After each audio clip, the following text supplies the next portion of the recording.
सिर्फ एक financial disaster काफी होता है एक जनरल इंसान को सेटबैक देने के लिए। ये सेटबैक हॉस्पिटल के बड़े बिल के रूप में आ सकता है, बिजनेस के घाटे के रूप में या फिर टर्मिनेशन के रूप में आ सकता है।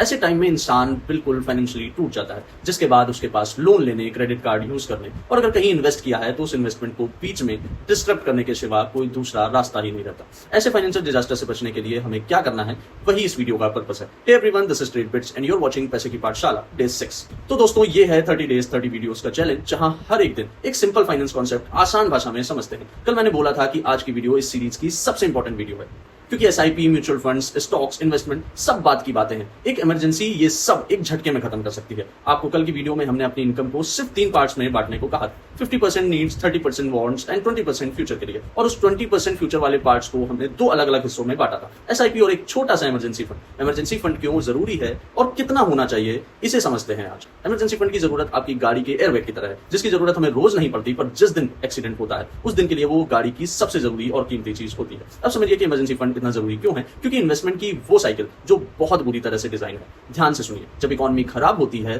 तभी जॉब्स जाती हैं, और जब इकोनॉमी खराब होती है तभी मार्केट भी गिरा हुआ होता है। मतलब इमरजेंसी और मार्केट क्रैश ये दोनों अक्सर एक साथ आते हैं। आपके पास इमरजेंसी फंड नहीं है, सारा पैसा आपने म्यूचुअल फंड में लगा दिया है, जॉब चली गई है, घर चलाना है, मजबूरी में आप अपने फंड्स बेचते हो एग्जैक्टली उस वक्त जब वो सबसे नीचे है। अब जो पैसा 5 साल में डबल होने वाला था, उसे आपने लॉस में ही तोड़ दिया। अगर यही 6 मंथ का इमरजेंसी फंड आपके पास होता तो आप गिरते मार्केट में भी इन्वेस्टेड रहते।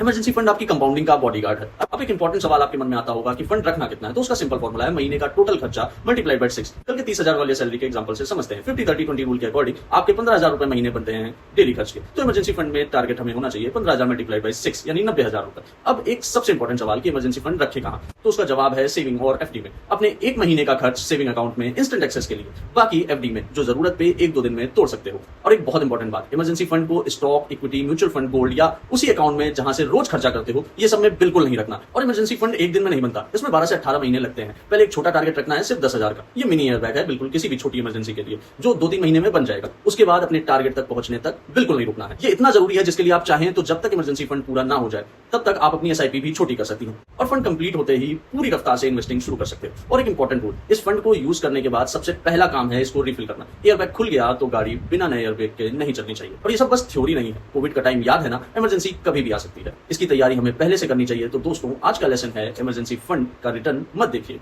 उसका काम देखिए। ये आपको और आपके कंपाउंडिंग को आपके मुश्किल समय में बचाने वाला एयरबैग है। आपकी मंथली नीड्स मल्टीप्लाइड बाय 6, बस यही टारगेट रखना है। अब कल की बात करते हैं। कल हम बात करेंगे एक ऐसे टॉपिक की जहां 90% इंडियन फैमिलीज एक ही गलती कर रही है, नाम है इंश्योरेंस। और कल मैं ये बताऊंगा कि घर में रखी वो पॉलिसी जो शायद आपके पापा ने, आपके भाई ने, या आपके हस्बैंड ने या आपके बेटे ने बड़े प्यार से ली थी, वो असल में आपकी फैमिली को बचाएगी भी या नहीं।